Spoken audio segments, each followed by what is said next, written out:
नमस्कार प्रिय दर्शकों, आप सभी का हमारे YouTube चैनल पर हार्दिक स्वागत है।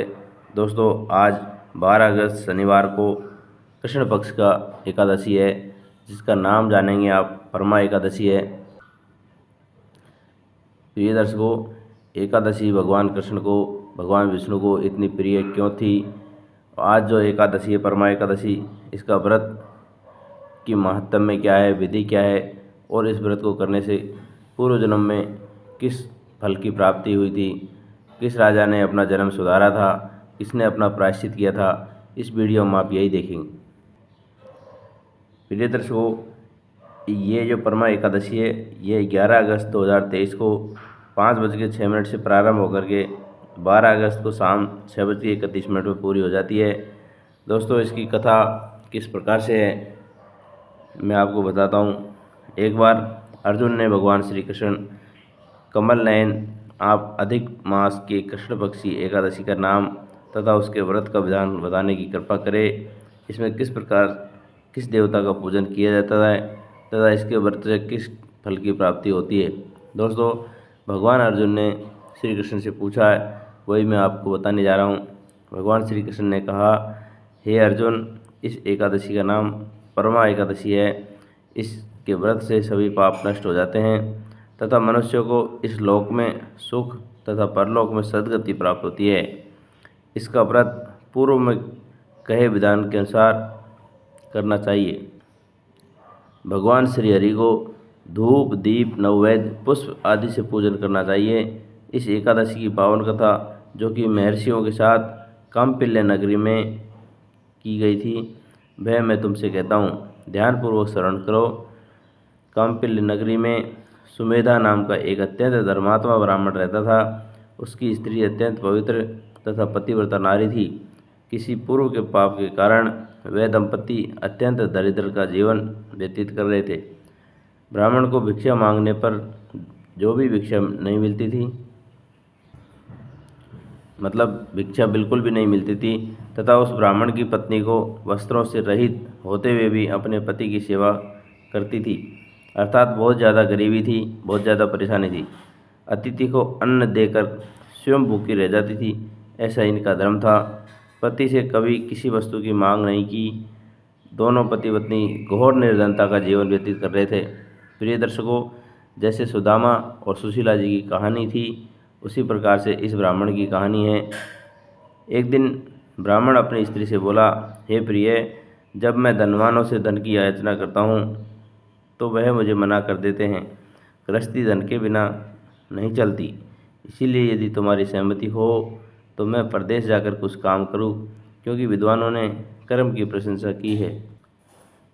ब्राह्मण देवता की पत्नी विनीत भाव से कहती है, हे स्वामी, मैं आपकी दासी हूँ। पति अच्छा और बुरा जो कुछ भी कहे, पत्नी को वही करना चाहिए। दोस्तों, इसमें कहने का सेंस ये है कि पति को पूर्व ज़माने में सर्वे सर्वा माना जाता था, लेकिन आज के ज़माने में ऐसा नहीं होता है। मनुष्य को पूर्व जन्म में किए गए कर्मों का फल मिलता है। यहाँ भी इस जो पंडित को गरीबी का, दरिद्रता का जो सामना करना पड़ता है, अभी भगवान इसको खोल करके बताएंगे कि किस वजह से इनको दरिद्रता का जीवन झेलना पड़ा। पूर्व जन्म में सुमेरु पर्वत पर रहते हुए मनुष्य को बिना भाग्य के स्वर्ण नहीं मिलता है। जो मनुष्य विद्या तथा भूमि का दान करते हैं, उनको अगले जन्म में विद्या और भूमि की प्राप्ति होती है। ईश्वर ने भाग्य में जो कुछ लिखा है उसे टाला नहीं जा सकता है। यदि कोई मनुष्य दान नहीं करता है तो प्रभु उसे केवल अन्न ही देते हैं। इसीलिए आपको इसी स्थान पर रहना चाहिए, क्योंकि मैं आपका विछोह अर्थात जो दूर जाने का दुख है वो सहन नहीं कर पाऊंगी। पति बिना स्त्री की माता, पिता, भाई, ससुर तथा संबंधी आदि सभी निंदा करते हैं।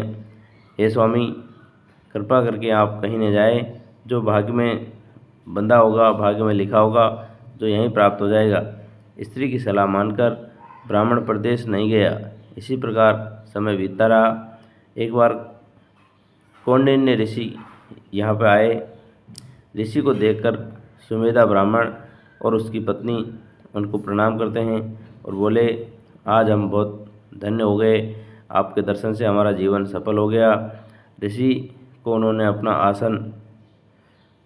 आसन तथा भोजन करवाया। भोजन देने के बाद पतिव्रता ब्राह्मणी ने कहा, हे ऋषिवर महात्मा, कृपा करके आप मुझे दरिद्रता का नाश करने की विधि बतलाइए। मैंने अपने पति को प्रदेश में जाकर धन कमाने से भी रोक लिया। मेरे भाग्य से धन कमाने से रोका है। मेरे भाग्य से आप यहाँ पर आए। मुझे पूर्ण विश्वास है कि आप मेरी दरिद्रता को शीघ्र नष्ट करेंगे, अतः आप हमारी दरिद्रता को नष्ट करने वाला कोई उपाय बताइए। ब्राह्मणी की बात सुनकर के कौंडिन्य ऋषि ने बोले, हे ब्राह्मणी, मल मास की कृष्ण पक्ष की परम एकादशी अर्थात परमा एकादशी को आप व्रत कीजिए। आपके सारे पाप, दुख, दरिद्रता आदि नष्ट हो जाएंगे। जो मनुष्य इस व्रत को करता है वह धनवान हो जाता है। इस व्रत में नृत्य, गायन आदि सहित रात्रि जागरण करना चाहिए। भगवान शंकर ने कुबेर को इसी व्रत का करने से धन का अध्यक्ष बनाया अर्थात धनपति बनाया। इसी व्रत के प्रभाव से सत्यवादी राजा हरिश्चंद्र, जिसका तीनों लोकों में प्रभाव चलता है, उनको पुत्र, स्त्री तथा राज्य की प्राप्ति हुई। प्रिय दर्शकों, राजा हरिश्चंद्र की कहानी इतनी पावन पवित्र है कि एक अलग वीडियो में मैं आपको बताऊंगा कि किस प्रकार से तारा ने और उनका जो पुत्र था उन्होंने किस प्रकार से अग्नि परीक्षा दिया है। तदुपरांत कौंडिन्य ऋषि ने उन्हें एकादशी का व्रत का समस्त विधान बताया। ऋषि ने कहा कि ये ब्राह्मणी, पंचरात्रि व्रत इससे भी ज़्यादा उत्तम है। परम एकादशी के दिन प्रातःकाल नित्य क्रम से निवृत्त होकर के विधान पूर्वक पंचरात्रि व्रत आरंभ करना चाहिए।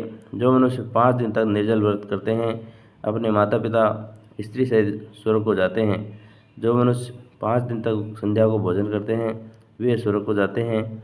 जो मनुष्य स्नान करके 5 दिन तक ब्राह्मणों को भोजन कराते हैं, समस्त संसार को भोजन कराने का फल मिल जाता है। दोस्तों, ब्राह्मणों को ऐसा कहा जाता है कि ये स्वर्ग के देवता हैं। एक तरह से भगवान के रिप्रेजेंटेटिव के तौर पर इन लोगों को माना गया है। लेकिन इसमें वही लोग आते हैं जो नियम पूर्वक संध्या करते हैं, आरती करते हैं और दुनिया भर के जो भोग विलास है इन वस्तुओं से दूर रहते हैं। बाकी आजकल ऐसा है नहीं महाराज। जो मनुष्य इस व्रत को करता है उनको अश्व दान करना पड़ता है। उन्हें तीनों लोकों के दान का फल मिलता है। जो मनुष्य उत्तम ब्राह्मण को तिल दान करते हैं वे तिल की संख्या के बराबर वर्षों तक विष्णु लोक में वास करते हैं। जो मनुष्य घी का पात्र दान करते हैं वह सूर्य लोक को जाते हैं। जो मनुष्य 5 दिन तक ब्रह्मचर्य का पालन करते हैं वे देवांगनाओं के साथ स्वर्ग को जाते हैं। हे ब्राह्मणी, तुम अपने पति के साथ इसी व्रत को धारण करो, इससे तुम्हें अवश्य सिद्धि और अंत में स्वर्ग की प्राप्ति होगी। ऐसा कौंडिन्य ऋषि ने इस सुमेधा ब्राह्मण और इनकी पत्नी को बतलाया। ऋषि के वचन सुनकर के ब्राह्मण और उसकी पत्नी ने इस परम एकादशी का व्रत किया तथा 5 दिनों तक व्रत किया। व्रत पूर्ण होने पर ब्राह्मण की स्त्री ने एक राजकुमार को अपने यहाँ आते देखा। राजकुमार ने ब्रह्मा जी की प्रेरणा से एक उत्तम घर, जो कि सब वस्तुओं से परिपूर्ण था, उन्हें रहने के लिए दे दिया। तदुपरांत राजकुमार ने आजीविका के लिए एक गांव दिया। इस प्रकार ब्राह्मण ने उसकी स्त्री को इस व्रत के प्रभाव से इस लोक में तथा अंत में सुख भोग कर स्वर्ग लोक को गए। भगवान श्री कृष्ण ने अर्जुन से कहा, जो मनुष्य इस परमा एकादशी का व्रत करता है उन्हें सभी तीर्थों तथा यज्ञों का फल मिलता है। जिस प्रकार संसार में 2 पैरों वाले ब्राह्मण, 4 पैरों वाले गाय, देवताओं में श्रेष्ठ देव इंद्र श्रेष्ठ है, उसी प्रकार से मासों में अधिक मास लौंद मास की महिमा बताई गई है। इसको पुरुषोत्तम महीना भी कहते हैं। प्रिय मित्रों, इस महीने में जो भी दान धर्म पुण्य करना चाहिए उसका लाख गुना फल मिलता है। इस माह में पंचरात्रि व्रत का अत्यंत पुण्य देने वाला महत्तम बताया गया है। इस माह में पद्मिनी तथा परमा एकादशी भी श्रेष्ठ है। इनके व्रत में करने से सभी पाप नष्ट हो जाते हैं। अतः दरिद्र मनुष्य को एक बार व्रत जरूर करना चाहिए। जो मनुष्य अधिक मास में स्नान तथा एकादशी नहीं करते हैं उन्हें स्वयं को भी घात पहुँचाने का पाप लगता है। यह मनुष्य योनि बड़े पुण्य में मिलती है, इसीलिए इस एकादशी को जरूर करना चाहिए। हे कुंती पुत्र अर्जुन, जो तुमसे पूछा गया था मैंने उसका विस्तार पूर्वक वर्णन कर दिया है। अब आप इस व्रत को भक्तिपूर्वक कीजिए। जो मनुष्य अधिक मास की परमा एकादशी का व्रत करते हैं वे स्वर्गलोक में जाकर देवराज इंद्र के समान सुखों को भोगते हैं तथा तीनों लोकों में पूजनीय हो जाते हैं। ब्राह्मणों, ऋषि मुनियों व सज्जन पुरुषों का आदर करने से मनुष्य को प्रभु की प्राप्ति अवश्य होती है। श्री लक्ष्मी की प्राप्ति मात्र भाग दौड़ से नहीं होती है, अपितु इसके लिए यत्नपूर्वक परिश्रम करने की आवश्यकता होती है। यत्नपूर्वक किया गया परिश्रम भगवान की कृपा से अवश्य ही पूर्ण होता है। प्रिय दर्शकों, ये थी आज की परमा एकादशी की कहानी। वीडियो कैसा लगा कमेंट में ज़रूर बताना। दोस्तों, सभी को हरिओम, राधे राधे। सभी को परमा एकादशी की शुभकामना। धन्यवाद दोस्तों।